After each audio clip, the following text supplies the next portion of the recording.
Whew, things are going quite interestingly in the wild world of bow hunting. I thought this was a fun sport, and apparently there's been a little bit of a storm, so there will be some sarcastic comments in this video. If you don't like those, then that's too bad. I'm going to discuss a little bit more detail on bear shaft tuning. What's happened to me is, as the serious archery kits are getting out, the ethics kits are getting out, you're starting to bear shaft tune. There's a lot of common questions, theories, strategies, etc. And of course, input from the wizard. So that's what this is going to be about. The serious Ranch Fairy kit and some of the bear shaft tricks, tips, and common things that you're going to run into. Got a list of things that have come in. Hunter's Blend, ready to roll. Stay tuned. Step number 1. Your bow has to be in spec. Your breast has to be running right down the middle and center shot. Your timing has to be on. Go to the shop.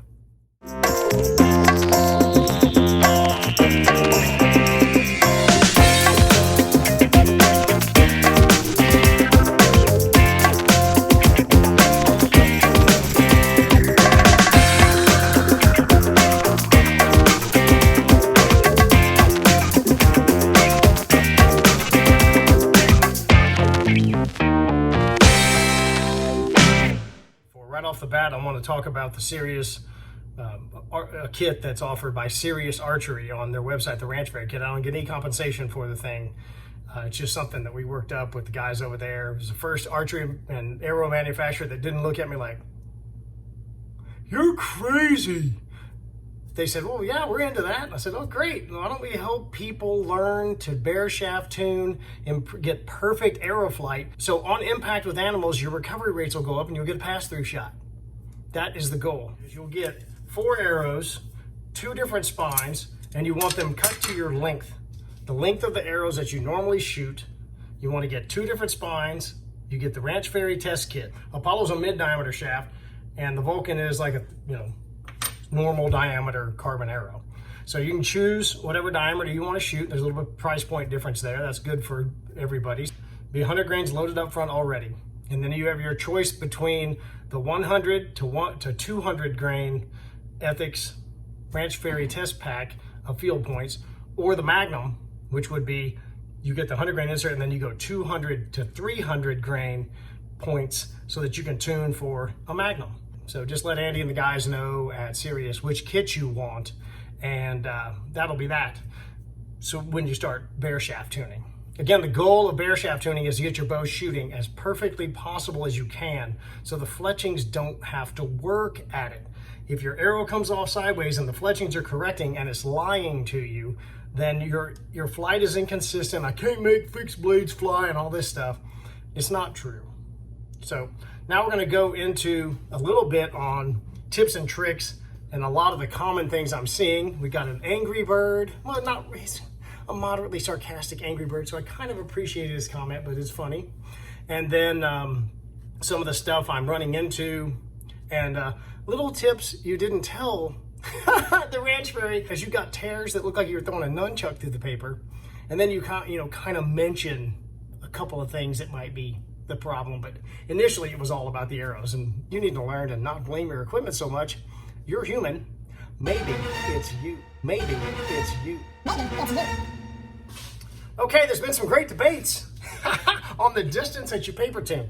I would like to see you improve your tune. So as you walk through the kit, you go from a tear, here's a couple of pictures, and then it starts to come over, and then all of a sudden there's a bullet hole combination.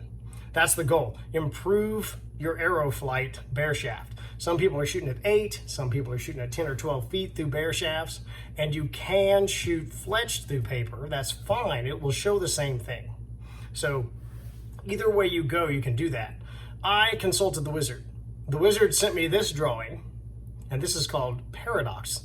Whether you believe it or not, facts are stubborn things. John Adams, if you see my other videos, I read books. Your arrow, when it comes off the bow, goes like that.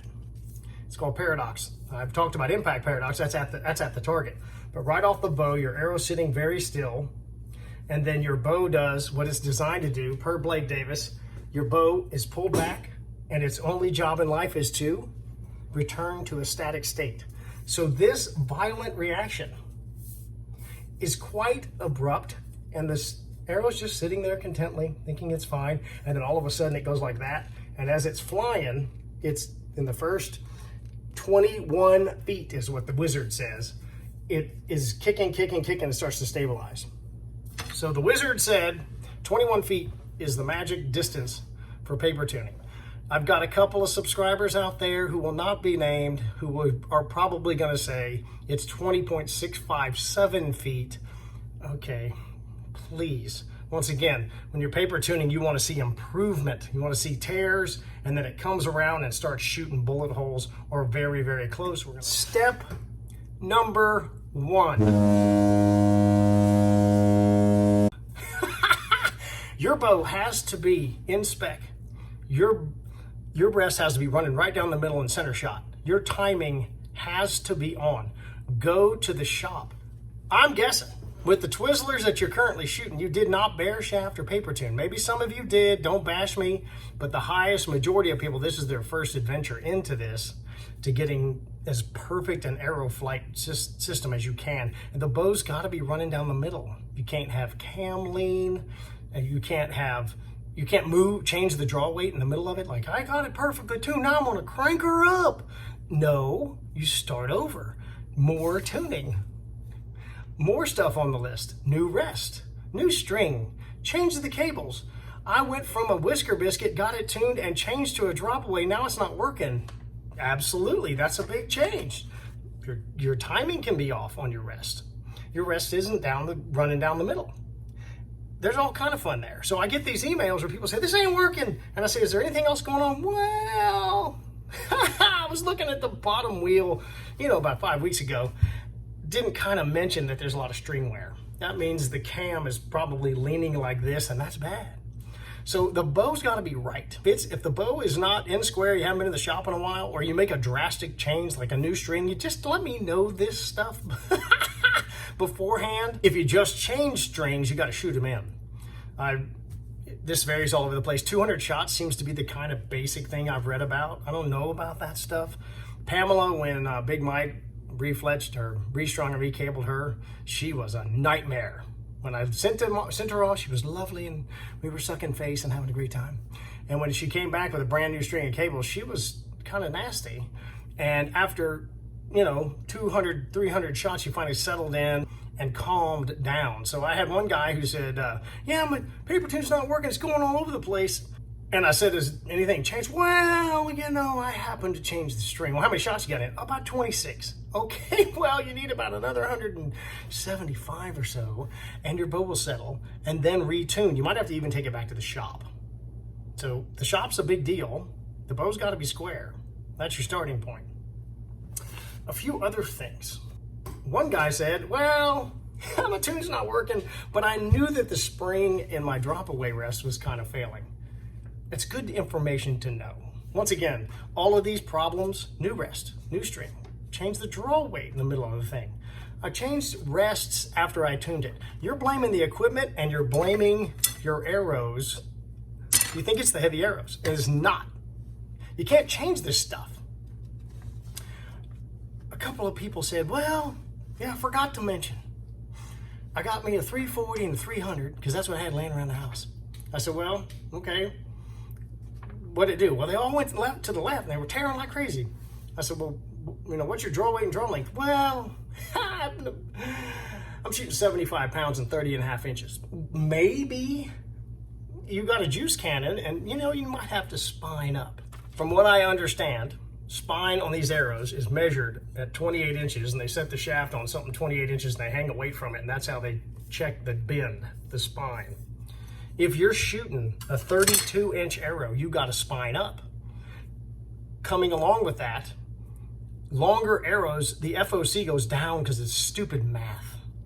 So as you get out front and the arrows become longer, the FOC increases do not gain as quickly. This is one advantage to the short draw shooters.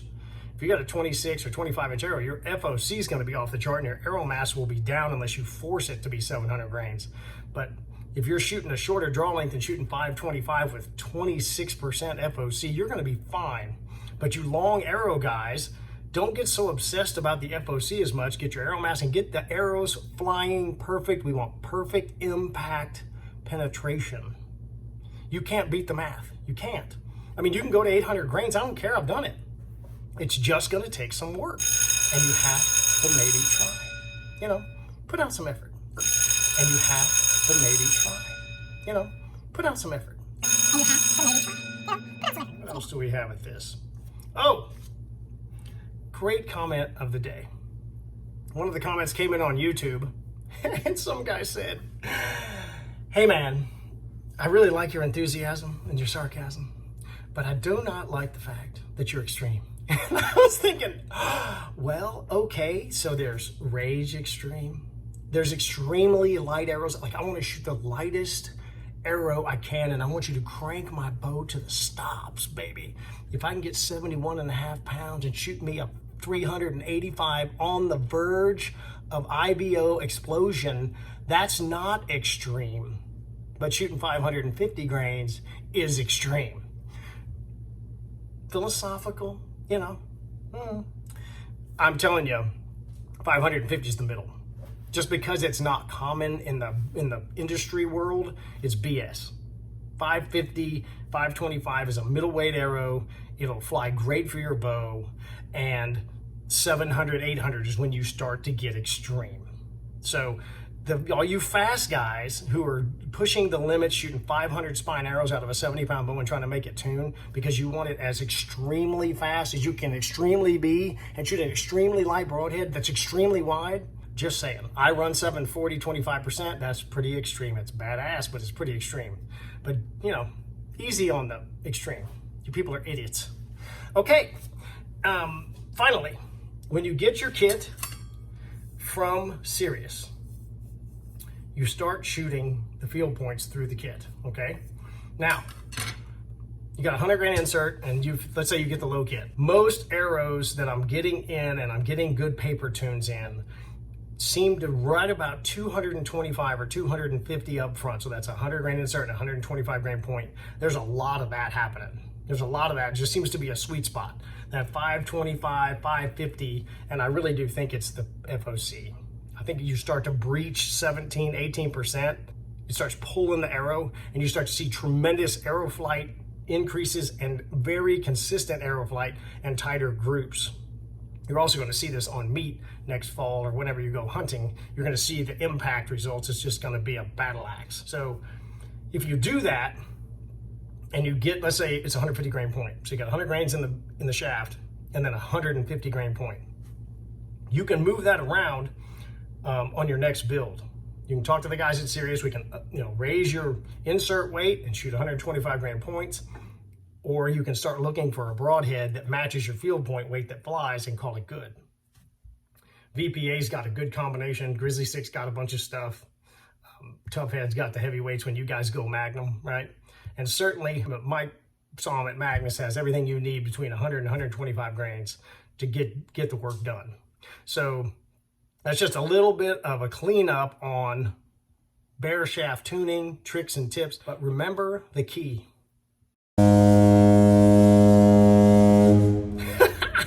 Your bow has to be in spec. It has to be down the middle, rest in the middle, running down the burger hole, whatever all that stuff is. Get one of the shop guys to square it up, and don't change anything.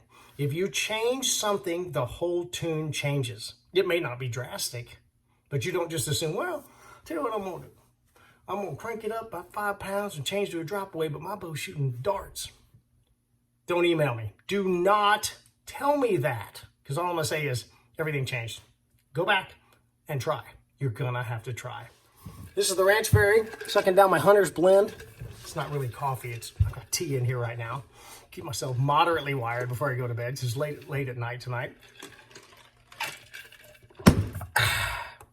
You should probably subscribe to this channel so you won't, remain stupid for the rest of your life. My email is troy@ranchfairy.com. I'm here to help you guys. Apparently that's a new thing. I get a lot of people saying, wow, you replied. Wow, that doesn't speak well for the industry. Remember, the whole channel is about impact effectiveness on animals. We deserve the best system you can possibly get. Perfect arrow flight, 525 plus, FOC above 17, the goal is 20%, great broadheads, and increased effectiveness in the woods. I've said this before, I'm going to say it 1,000 times. Time in the field is valuable. Some years you get a lot, some years you get a little, some years you get one deer tag, and that's it. Or you guys go out west, you go over the counter, you go do a draw and sit on your points for 5 or 6 years. You got one tag, you got 9 days, and you need to make sure you got the right arrow system to get the job done. That's all I'm about. I don't really care about the bows, all the freaking yoke tuning and all the minutia that goes into that. That is not my specialty. I am pretty good since I had a human cadaver and human parts in my hands, learning how to keep people alive with holes in their chest and disease processes that cause kind of pulmonary damage and stuff. I'm real good at that. Seems to be a rarity. Everybody in the world just thinks, what you do here is you just take your bow and you shoot them in the side and they're going to die. Well, there's a lot more to that dying thing than is being talked about. It's a weakness in the industry and it's okay. Archery is really a target sport. And most of the people who are big names in this industry don't have any background in the medical sciences. They don't have any background in what actually kills things, how the broadheads actually work. They are exceptional shots, off the charts. I will never be there. Got it. The goal of the Ranch Fairy channel is effectiveness on meat, short blood trails, no blood trail. They run over there and fall down. And you being successful. That's all I care about. Ranch Fairy, subscribe, hit that bell thing. There's a bunch of internet stuff you guys know about. I'm on Instagram under the Ranch Fairy, Facebook under Ray, W-R-A-Y, Ranch Fairy. I've explained that before. Just keeps me unique. Ranch Fairy out.